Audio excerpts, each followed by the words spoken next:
Radio X. Weekend. Le show du matin, Weekend. Parce que même la fin de semaine, vous devez savoir ce qui se passe. Radio X.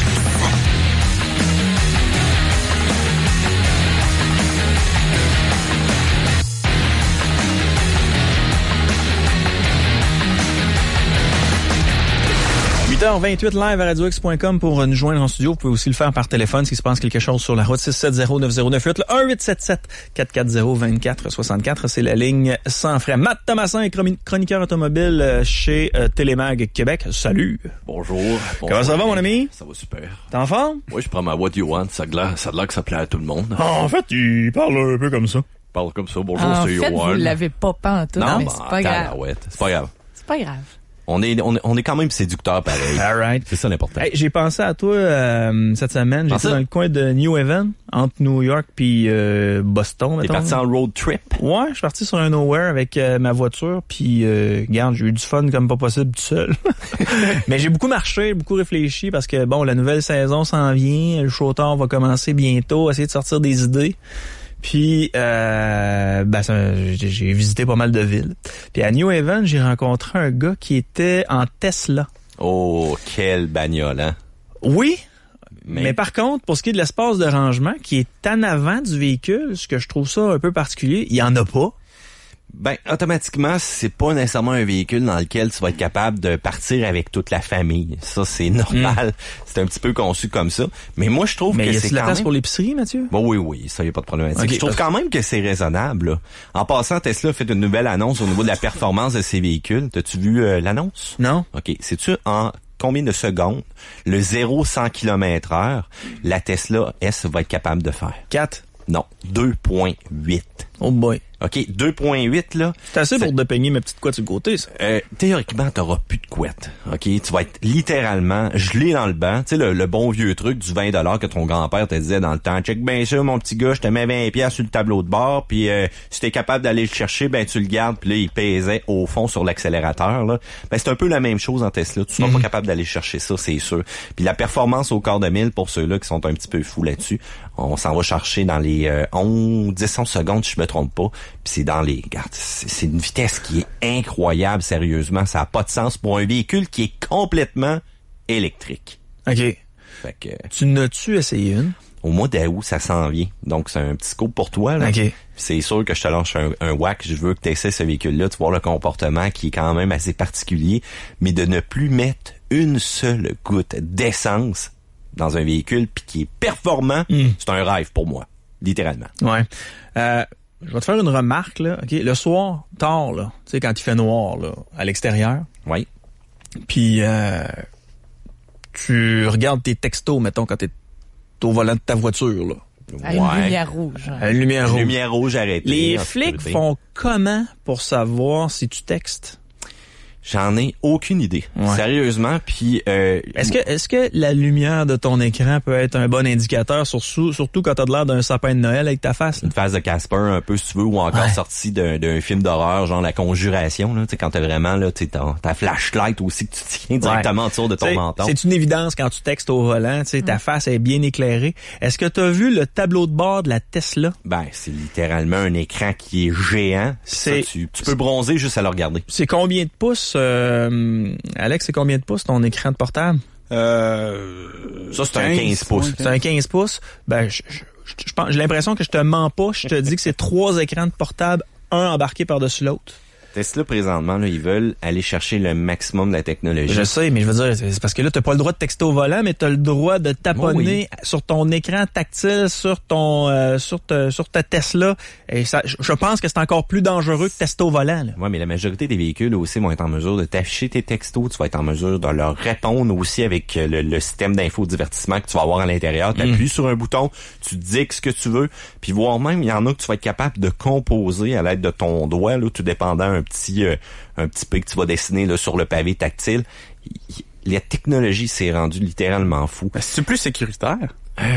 Ben non, c'est pas plus sécuritaire. T'es pas porté tout le temps à avoir les yeux sur la route. Tu vas regarder ton écran. Je sais pas si tu l'as vu, mais regarde, je te donne un indice là. C'est 3 écrans d'ordinateur, un par-dessus l'autre. Ça part du haut de ton tableau de bord jusqu'en bas complètement. Non, oui, c'est énorme. Puis juste, tu parlais du flash blanc, là. Juste cet écran-là, il doit s'ajuster aussi entre le jour et la nuit pour aller chercher vraiment une luminescence qui est moindre, parce que sinon, ça deviendrait littéralement un élément d'éclairage beaucoup plus fort que les lumières quand justement t'ouvres une portière du véhicule. Mais encore une fois, Yann, c'est conçu pour être extrêmement logique, pour que tu aies besoin de passer le moins de temps possible à taponner l'écran, à te chercher littéralement. La minute que tu es habitué un peu, regarde, ça devient extrêmement intuitif. Puis c'est comme ça que les systèmes doivent être montés. Facile d'utilisation. Même, je te donne un exemple sur la Prius en essai cette semaine. Il y a 2 boutons au volant. Tu sais, des fois, tu regardes tes boutons au volant, t'es là, bon, je suis vraiment sur le bouton du volume. Mais lui, juste le fait de passer ton pouce au-dessus du bouton, il va l'afficher dans l'écran. Il va t'afficher la position de ton doigt dans l'écran plus haut là sur le véhicule. Okay, fait que tu vas être toujours en mesure de savoir où est-ce que tu es en train de peser. Tout juste, ben c'est parce que là, la Prius, c'est quand même un écran central très près de ton pare-brise. Ouais. Mais c'est sûr que si c'est vraiment dans le bas, là, directement en avant de ton levier de vitesse, ben là, t'auras pas le choix de baisser les yeux, mais c'est quand même conçu pour avoir à baisser les yeux le moins souvent possible, ou encore d'être possible dans ton champ là, de vision, d'être capable de voir et l'écran et la route. C'est sûr que si tu commences à tomber concentré sur n'importe quoi de ton véhicule, là, ça peut être n'importe quoi, ça peut être un enfant en arrière. Hey, les chats pis les chiens, là, t'en vois de ce temps-ci, il y en a qui se promènent avec ça sur leurs genoux. En liberté. Ça, c'est pas dérangeant, ça, d'après toi? Oh, hey, ça n'a aucun sens, là. Moi, d'autres affaires, il me dérange, c'est les pieds de la blonde à côté, directement sur le tableau de bord. Mais ça, c'est une autre affaire, mais ils ont toute cette maladie-là. C'est tellement beau. Une femme décontracte, là. C'est beau. Ça salit le tableau de bord. Ouais. Ça sent les vacances. Puis ça te rappelle pas des souvenirs quand t'étais jeune, les 2 pieds sur le tableau de bord, non? Non, moi, il me semble la règle chez nous était on ne salit pas le tableau de bord, mais en tout cas, regarde. On n'a pas été au même cinéparc. Non, t'as raison. Bref. Je veux te parler d'autres choses, par exemple. Oui, mais avant dernière de question dans ta chronique. Vas-y. T'as-tu le budget, Moyenne, pour la Tesla? Si j'ai du budget? Ouais, c'était le budget. Ça veut dire que je rencontre mon boss qui va me confirmer si j'ai une émission de radio en automne, je vais te le dire. Tu mettras ça dans le contrat, malheureusement. Un mot Impala. Un mot Impala. Non, mais je voulais te poser une question. Non, j'ai pas le budget pour une Tesla, là. Ça, c'est sûr. Mais les slingshots, là, t'as-tu essayé ça? Je l'ai pas essayé encore. J'ai vu un hier en Beauce. C'est extrêmement populaire. Ouais, ben en fait, tu peux la louer, là, puis c'est pas si cher que ça. Je n'ai vu un en Beauce qui essayait de compenser, je pense, son manque d'érection par son besoin de faire du stop and go dans un quartier résidentiel. Ouais, ça c'est bien, pas vraiment en place, effectivement. Là. Je me suis dit, tiens, voici un gars en manque d'érection. Puis, il mettait vraiment la pédale au fond, là. Ça avait pas de l'air d'avancer tant que ça. C'est pas un T-Rex. Et ça marche un peu plus qu'un Spider. Fait que si tu veux une machine de performance dans le style 3 roues, ça va être automatiquement un T-Rex de la compagnie que tu vas aller chercher. Là, t'as de la performance, là, t'as de la puissance, mais t'es tellement couché près du sol. C'est un autre style de véhicule. Le Slingshot, c'est quoi? C'est un moteur de moto? C'est une motorisation EcoBoost. Donc, c'est les anciens... j'ai dit EcoBoost, c'est Ecotech, excuse-moi, là, parce qu'à un moment donné, tout est éco partout. C'est les anciens moteurs de Chevrolet là qu'on retrouvait. Ça développe pas énormément de force. Puis ça compense beaucoup plus par un style de conduite qui est totalement différent. Premièrement, le look, là, t'as l'air littéralement d'avoir un avion de chasse furtif. Ouais. Ça attire beaucoup l'œil, mais encore là... C'est comme n'importe quoi. On veut pas non plus donner un véhicule accessible à des gens qui va avoir une tonne de puissance pour éviter un petit peu les causes de montée de mât, là, comme tu me parlais là, présentement.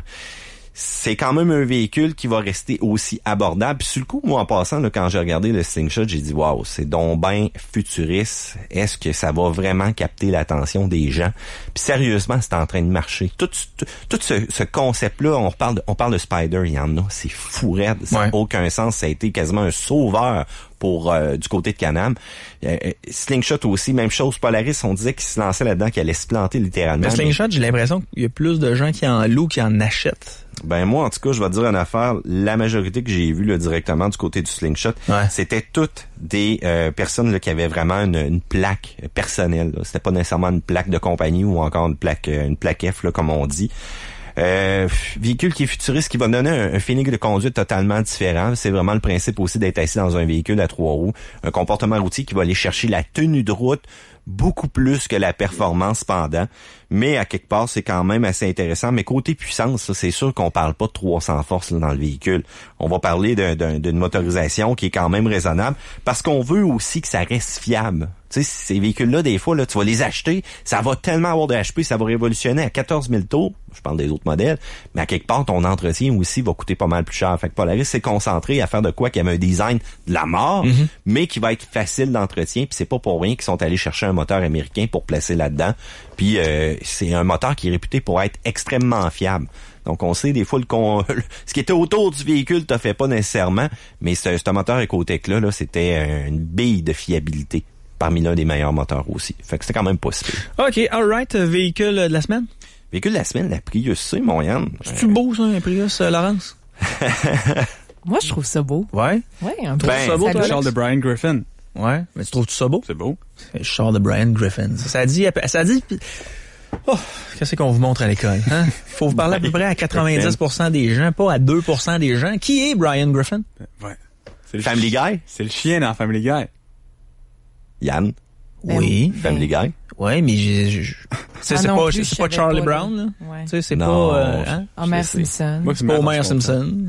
Mais il y a quelqu'un qui me parlait que c'était le char d'une actrice aussi. Quand j'ai dit ça, j'avais ce véhicule-là, une fille. Je me demande si c'est pas Cameron Diaz ou quelque chose comme ça. Ouais. Donc, elle se promène en Prius. Elle a une conscience écologique. Mais elle a pas nécessairement besoin de sauver de l'argent avec l'essence. C'est ça que je comprends pas trop. Ben, toi, t'as trouves pas belle? La Prius? Oui. Ouais, ben, je la trouve jolie, mais je veux dire, je suis pas rendu là. OK. Ben, en tout cas, pour cette année, en plus, t'as un nouveau design. Du côté avant, on a retouché. On est vraiment allé chercher le style, la calandre Toyota. Donc, la fameuse bouche ouverte. Et je suis d'accord avec toi que ça a un petit style sauterelle. Donc, tu regardes ça, tu regardes une sauterelle à côté. C'est exactement la même affaire. Sérieux, j'ai mis une photo sur Facebook. Laurent, je te l'enverrai tantôt, là, si tu veux le publier sur la page. Et oui, ça a vraiment une bouche de sauterelle, littéralement. Puis même, on pousse cette ressemblance-là lorsqu'on va aller voir le volant. Le volant du véhicule à l'intérieur a vraiment deux yeux avec une bouche. Faut dire non plus que la couleur aide pas. 2 nouvelles couleurs cette année pour la Prius. Fuchsia. Fuchsia, t'aimes pas le Tangerine Tango? Le quoi? Tangerine Tango. Non. Non, OK, c'est une des nouvelles couleurs. Et le vert lime électrique aussi. C'est pas nécessairement une couleur que j'irais chercher, mais tu peux être sûr qu'on se faisait regarder avec ce véhicule-là. Mais c'est jeune les tendances. Regarde, les petits véhicules, ils ont souvent tendance à mettre des peintures qui sont flashées, qui sont différentes. Puis c'est pas nécessairement pour rien. Ça donne un concept jeune, unique. Mais en même temps, ça donne un concept Brian Griffin. Ouais, Brian Griffin, il est blanc cependant, là, il est blanc, la même couleur du chien. Mais j'avoue que c'est peut-être pas nécessairement le meilleur argument de vente de dire que, écoute, c'est Brian Griffin qui conduit ce véhicule-là. Non, il y a beaucoup plus des caractéristiques intéressantes. C'est Wayne Gretzky, OK, ouais. C'est Elvis Presley conduisait un Prius. Ah ouais, OK, ouais. Ben, déjà, Brian Griffin. Un chien dans un kart. Laurence, va voir sur Question Auto dans ta page Facebook, puis va chercher directement la photo. Tu vas voir, c'est incroyable. Mais non, mais Yann, de toute façon, t'achètes un Prius, pourquoi? Tu l'achètes pour l'économie d'essence. OK. Ton véhicule, Yann, consomme combien de litres au 100 présentement? T'es allé aux États-Unis, t'as fait une super ride. Mon ancien ou mon nouveau? Ton nouveau. Mon nouveau, je te dirais qu'à 100 km/h aux États-Unis, là, sur l'Interstate, je t'ai envoyé la photo. Oui. Tu le crois pas? Ben, je t'ai pas dit que je te croyais pas. J'ai dit que c'était une photo très réussie, mais je te laisse toi-même annoncer ton chiffre. C'est 8 litres au 100. 8 litres au 100. Ce qui est très exceptionnel, surtout parce que tu faisais tout simplement de l'autoroute avec ton plein d'essence au complet. Je roulais à 1200 tours. Ben, c'est ça, effectivement. Donc, un gros véhicule comme ça qui consomme pas.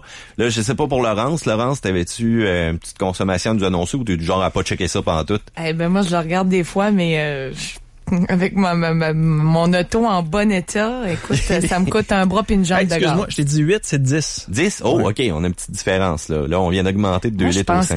Moi, je pense que j'étais à 13 la dernière fois. 13? 13 ça me coûte un bras puis une jambe de gaz. Je pense qu'on a un problème en passant quand on monte là, Laurence, avec le type de véhicule que t'as. Peut-être qu'il était dû pour un entretien général, nettoyer ton filtre à air ou checker si je te confirme que je change de voiture, j'ai abandonné ça. Puis Alex aussi, qui a une conscience écologique, il peut pas mettre plus que 6 piastres de gaz. Sais-tu pourquoi? Parce qu'à 7 piastres, le gaz coule.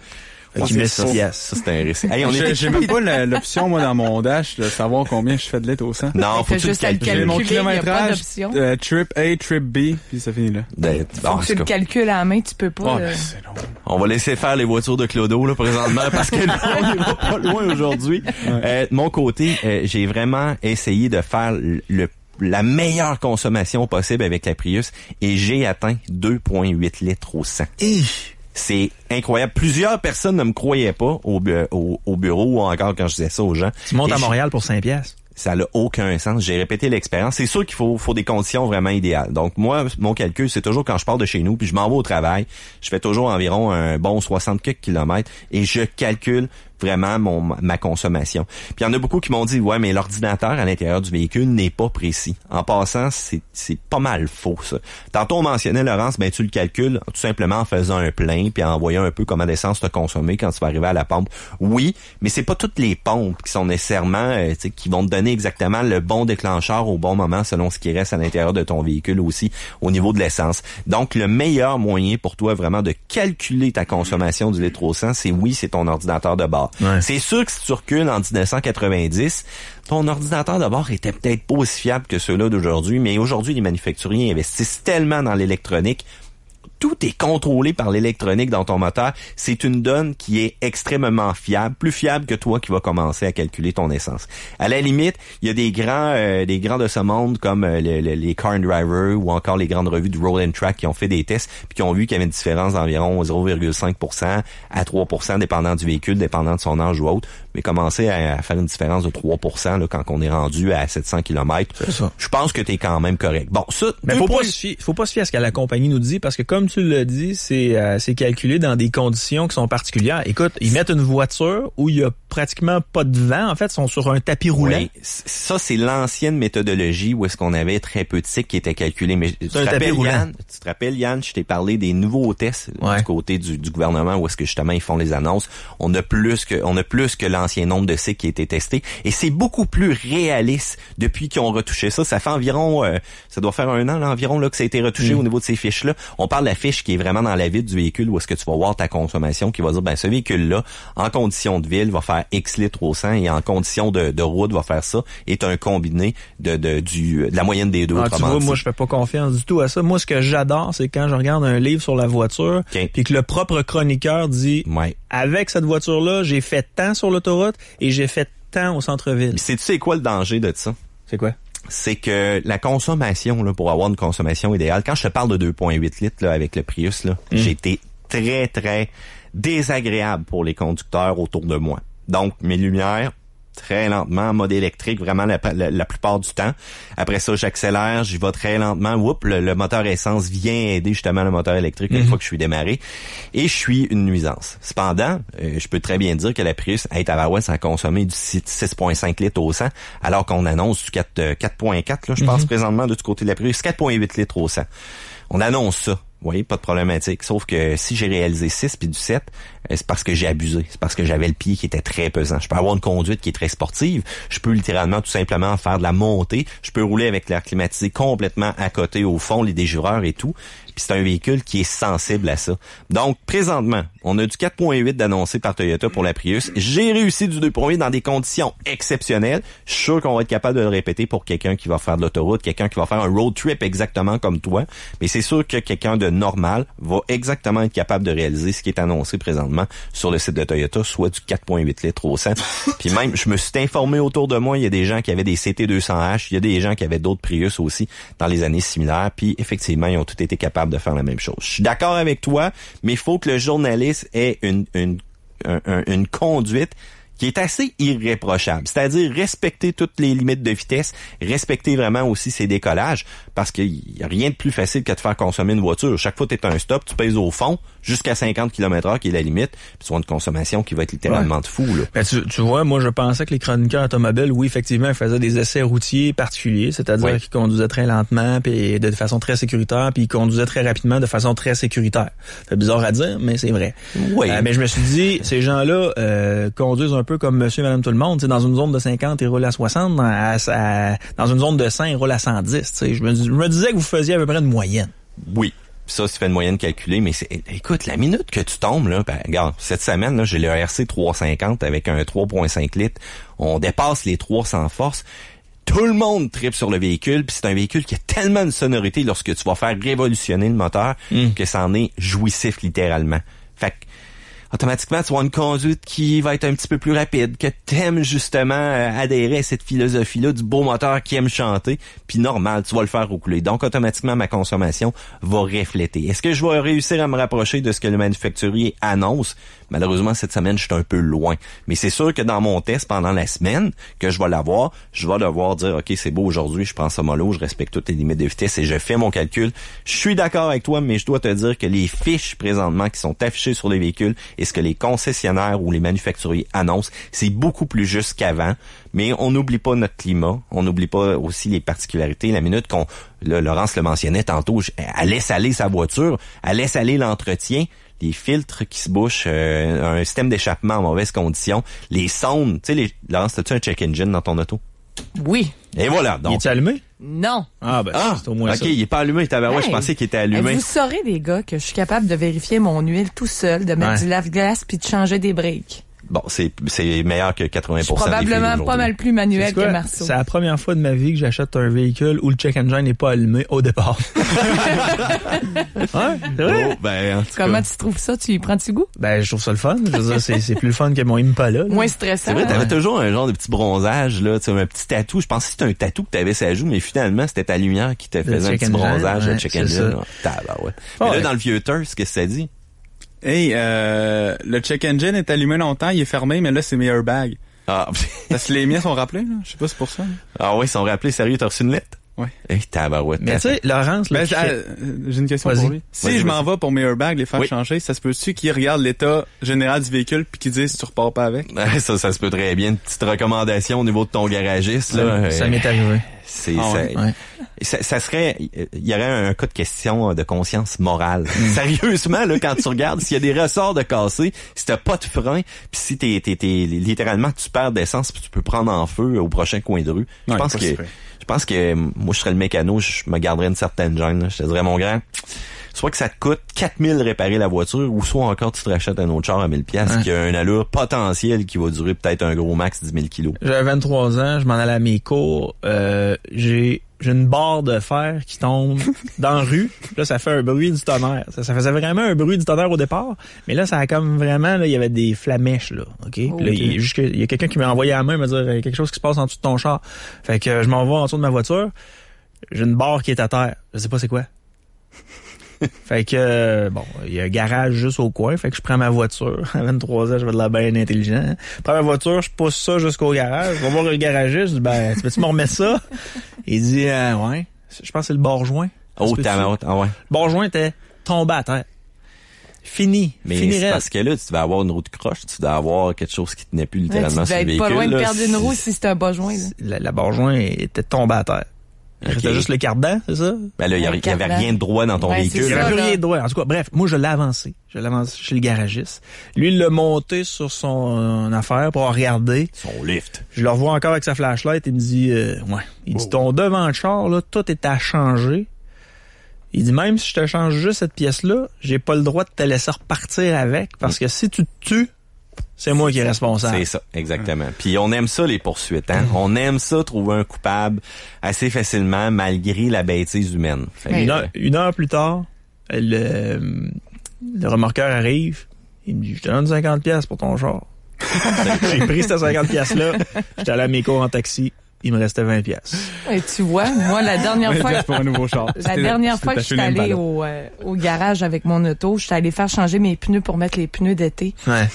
Puis là, j'attends. Puis tu sais, la journée, quand tu le sais qu'elle part mal, puis là, j'attends. Puis c'est long. Puis là, la fille, elle me dit, mon Dieu, là, t'as une botte qui est vraiment slack, t'étais sur le bord de perdre une roue, tout ça. Je resserre, et là, il y a pas de problème. Nettoyez-moi ça, pas de trouble. Puis là, j'entends le garagiste rentrer, puis ça a pas de bon sens, ce char-là, tu sais. Hey, je sais pas, là, mais dis d'arrêter de mettre de l'argent parce que la carcasse est en train de pourrir, il y a plus rien qui va se visser après. Puis moi, je me dis, hey, pauvre personne, tu sais. Pauvre personne qui va se faire dire ça, mais qui reçoive, tu sais, la facture, tout ça. Donc, Madame Laurence Gagnon, votre voiture est prête. Juste pour vous dire, arrêtez de mettre de l'argent dessus, votre carcasse est en train de pourrir. Ben ça, c'est gentil, au moins. Ils te l'ont dit? 2 semaines plus tard, je prends la route pour aller à Sherbrooke. Puis je monte une pente. Puis à un moment donné, là, ça se met à sonner comme un bateau. Là, je me dis, qu'est-ce qui se passe? Pas de lumière qui allume. D'échappement. Ouais. Pas de lumière qui allume, rien. Là, je me dis, en tout cas, finalement, je réussis à me rendre où je dois me rendre. Ça a pris 2 jours avant que je me rende compte que mon muffler pendait en arrière. 2 jours, come on! Après ça, on me l'a enlevé puis on m'a dit, c'était complètement pourri, là. Fait que c'était sûr que ça allait finir par casser. Il y a eu un gentil garagiste qui m'en a mis un neuf, qui m'a tout changé ça. Fait que je suis capable de rouler avec mon auto comme une neuve. Mais Alright. même si on achète des véhicules neufs, en passant, Yannick, souvent ce que les vendeurs nous disent pas non plus, c'est l'entretien qui vient avec ce véhicule-là. Pour garder sa performance, garder sa consommation le plus bas possible, garder justement le véhicule en shape. C'est pas pour rien là, qu'il y a un certain respect au niveau de l'entretien. Certains manufacturiers vont peut-être un peu abuser parfois. Les factures risquent d'être salées, surtout du côté de la concession. Ça, c'est un cas classique. Mais prenez soin de vous trouver un garagiste de confiance puis de faire vos entretiens réguliers sur votre auto. Si vous voulez pas avoir un check engine qui va vous faire un tatou dans la figure ou encore avoir une surconsommation d'essence, puis essayer de réaliser des scores intéressants comme la Prius qu'on a là. Puis sérieux, bon véhicule, côté hybride, là, pour 21 000 $, là, ça là, moi je te le dis, j'aurais été capable de vivre avec ce véhicule-là pour faire mon travail, me déplacer de la maison à mon travail. Ouais. Puis c'est sûr que la fin de semaine, ça m'aurait pris d'autres choses, par exemple, pour sortir.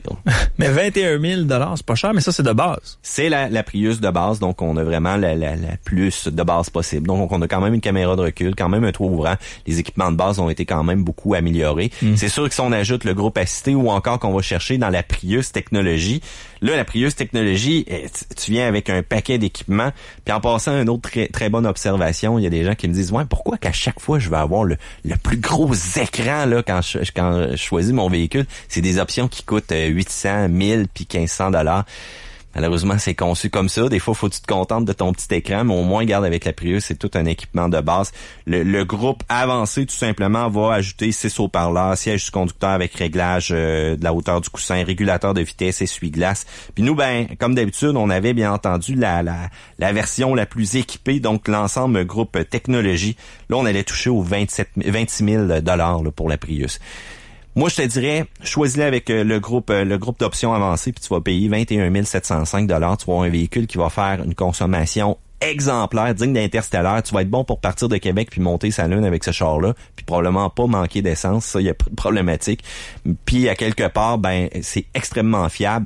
La fiabilité, en passant, là, tu regarderas le nombre de chauffeurs de taxi qui ont des Prius. C'est pas là depuis hier, là. Je te dirais, ça l'a apparu en 2001, là, si je me trompe pas. On n'avait pas confiance dans les véhicules hybrides, les batteries, la durabilité que ça pouvait avoir. Écoute, je vois encore des chauffeurs de taxi avec des véhicules, là, des Prius, là, quasiment les premières générations. J'en vois qui se promènent par chez nous.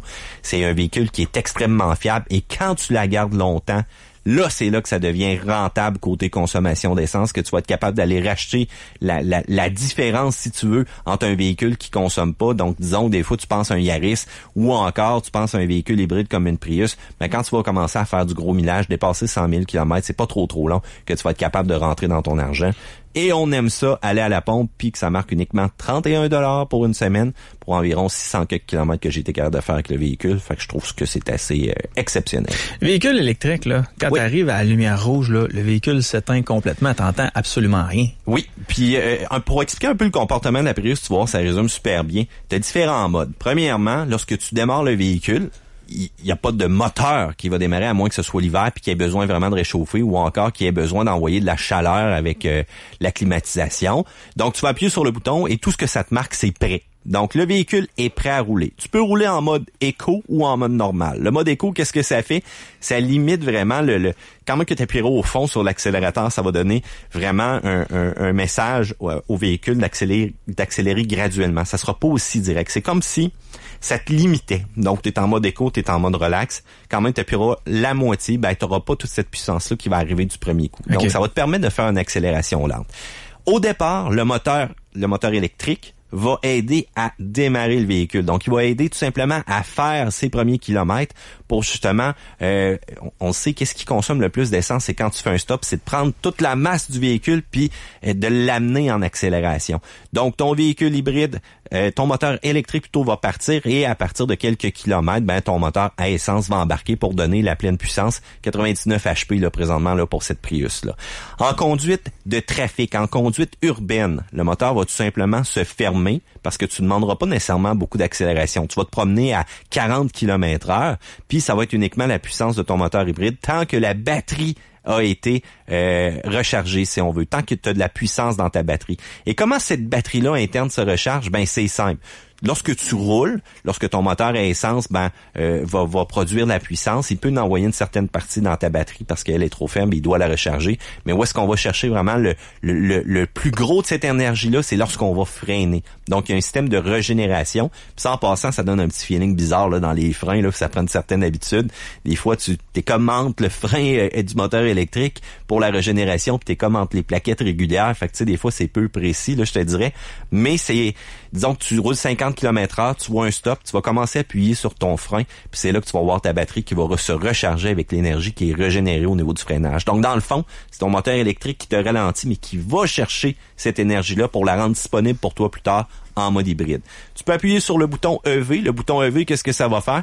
Ça va te permettre d'avoir une conduite parfaitement électrique de 0 à 40 km/h. Mais après ça, le système se désengage.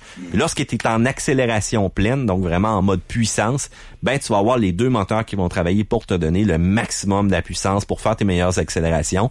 En passant, une Prius à 99 HP, c'est un peu juste, là. Donc, prévois tes accélérations, prévois tes dépassements. Puis pour le reste, assure-toi vraiment de te fondre dans le trafic puis d'être là parce qu'il y a rien de plus déplaisant que quelqu'un qui arrive à 60 km/h puis toi t'es dans ta voie d'autoroute à 100 km/h puis malheureusement il y a un têteux, t'es obligé de breaker puis là le gars en arrière te voit pas et tu comprends ce qui s'ensuit. À 2 baraqués dans une Prius, ça fait la différence. On l'a essayé à 4, je dois te dire que ça décolle, il y a pas de problématique. Mais c'est sûr que c'est pas nécessairement... quand t'achètes ça, tu t'attends pas à avoir des performances. Tu t'attends à avoir des performances au niveau de l'économie de l'essence. Puis en plus, t'es tellement en plein de gadgets à l'intérieur. Là, ton écran est tellement en plein d'informations. Oui, il te donne un graphique animé, de la puissance au niveau de ta batterie, ton moteur électrique, ton moteur régulier, puis tu sais, tout un beau graphique, une belle animation de comment que ça va. Mais il te donne aussi des scores pour voir ta performance. Donc, il va te donner un score sur 100 au niveau de ta conduite. Qu'est-ce qu'il consomme? C'est les accélérations. C'était des accélérations douces, le véhicule va te donner un bon score. L'autre aussi, c'est ta vitesse. Ta vitesse, une fois que t'es décollé, le plus t'es stable, disons sur l'autoroute, le plus tu conserves 100 km/h, puis tu fais pas d'accélération brusque ou de freinage, tu vas avoir une vitesse de croisière qui va être stable. C'est là que tu vas gagner aussi à nouveau en économie d'essence. Donc, il va te donner un score pour ça. Et les arrêts au niveau de la régénération d'énergie aussi. Si t'arrêtes vraiment sec d'un coup sec, vraiment rapide, là, t'as pas vraiment économisé toute cette énergie-là pour l'emmagasiner dans tes batteries. Puis si vraiment tu planifies tes freinages, j'ai pas de problématique. Donc, tu vas avoir un score sur 100 de conduite écologique. Puis même à la fin, t'as comme un classement. Fait que t'as environ 15 positions. Puis il dit, félicitations, t'as fait ta première place avec ta consommation d'essence. Ah ouais? Ouais, c'est quand même... La voiture te félicite? Là, elle te parle pas, là. Et ajoutes-tu le solitaire puis le démineur aussi? Non, ça, c'est encore en option. Avec ça, j'ai passé mon secondaire. Mais on est rendu pas mal. On est rendu pas mal à d'autres jeux, mon Yann, genre du Halo, du Far Cry ou du Grand Theft Auto, là. On est rendu plus loin, là. C'est les ordinateurs au secondaire. Après les DVD dans l'auto, dans pas longtemps, tu vas pouvoir plugger ton Xbox puis jouer ses écrans. Ça fait longtemps que c'est possible. Déjà. Voyons, OK, moi, je suis vraiment arriérée. Laurence, 2015, c'est-tu rendu dans le coin du lac, là, ces histoires-là? Ça s'en vient. Ses cousins et ses cousines, ils vont y présenter ce jeu-là bientôt. Ah, ouais. J'aimerais ça être en retard comme ça, comme vivre dans l'ancien temps un peu, là. Une fille de Caleb, je pense, c'est ça? C'est ça, Laurence?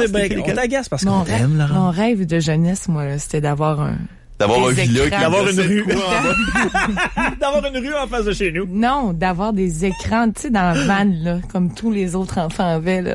Moi, ça, c'était mon rêve pour pouvoir mettre des DVD quand on partait en vacances. Ouais. Laurent, son gars idéal, c'est Ovila qui gosse de quoi dans le bois. Tiens, ma belle brune, je t'ai construit quelque chose. Puis là, elle était toute contente. Puis il s'en va jouer au hockey après. Le show du matin. Week-end. Radio X. Le show du matin. Week-end. OK. Week-end. Le show du matin week-end. Radio X.